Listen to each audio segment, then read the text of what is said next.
Up next, we have Youth Pride Inc., or YPI, which is an affirming space for lesbian, gay, bisexual, trans, queer, and questioning young people to build community, develop connections, and be themselves. YPI elected one of their youths to speak on their behalf, which I think is incredible.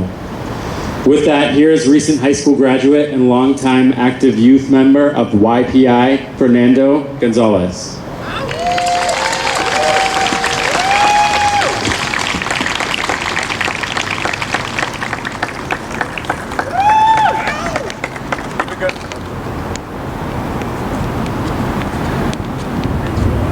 That's a lot of things.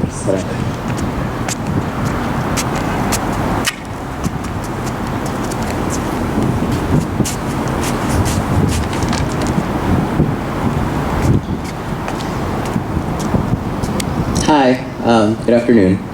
My name is Fernando. Thank you. So they asked me to speak today, and I of course said yes. Especially while we're gathered today.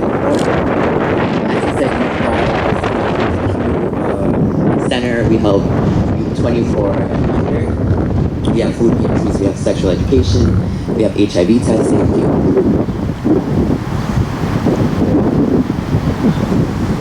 What's up, y'all?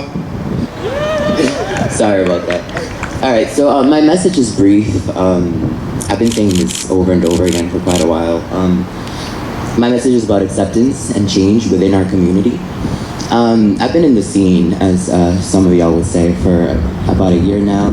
When I turned 18 and I started going to clubs and I started interacting more with my community here in Providence.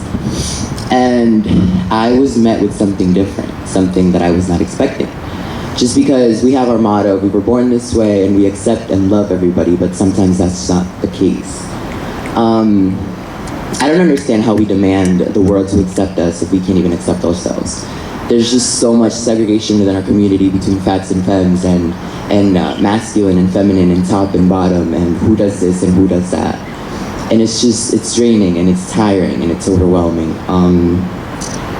When I think back to the Orlando shooting, there's one person in particular who really warmed my heart, and it's a mother. Her name is Brenda Marcus. She was there with her son, and he passed away protecting her son. And that's just so compelling, and it warms my heart and it warms my soul to know that that woman has so much compassion, so much love, and I aspire to reach that love and compassion for my own people. Because if she can have it for me, how can I not have it for myself? After the shooting, unfortunately, it took the shooting for me to realize that I needed to do something with my life and do something with myself on a day-to-day basis in order to make a change and in order to make an impact. Because I want to change the world, but I can't really do that by myself, but I can change myself, and I'm pretty sure that helps somehow. So I just graduated high school. I actually just quit my third job. I have 3 jobs. I'm going to college, and I aspire to be somebody, and I aspire to do something with my life and with myself. And that's an aspiration that I did not have a year ago. Sorry, I wrote notes. I apologize for that. I'm young. I'm not as prepared as everybody else. So I just wanted to ask where the community aspect was from the LGBTQ community, and I take it back to this. For example, I've been trying to get into the drag scene for the longest time. I love drag queens. Drag is something that aspires me and makes me want to be a better person. But my first encounter with a drag queen in Providence, it was the shade throwing, as you guys would call it. In my country, it's called bullying, but here it's called shade throwing. I opened a magazine 3 months ago at Youth Pride when I was volunteering, when they had free HIV testing. And the diversity rate in that magazine was barely non-existent. There were like 2 people of color, 1 Spanish person, and that's it.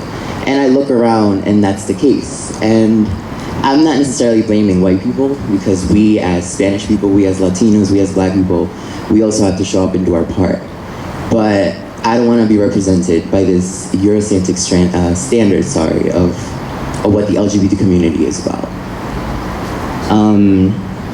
So that's my message. I got up and I found something to do on a day-to-day basis in order to make a difference, in order to make a change, and I challenge and compel all of you to do that too. And if you're already doing it like these people are, thank you so much. And thank you for listening.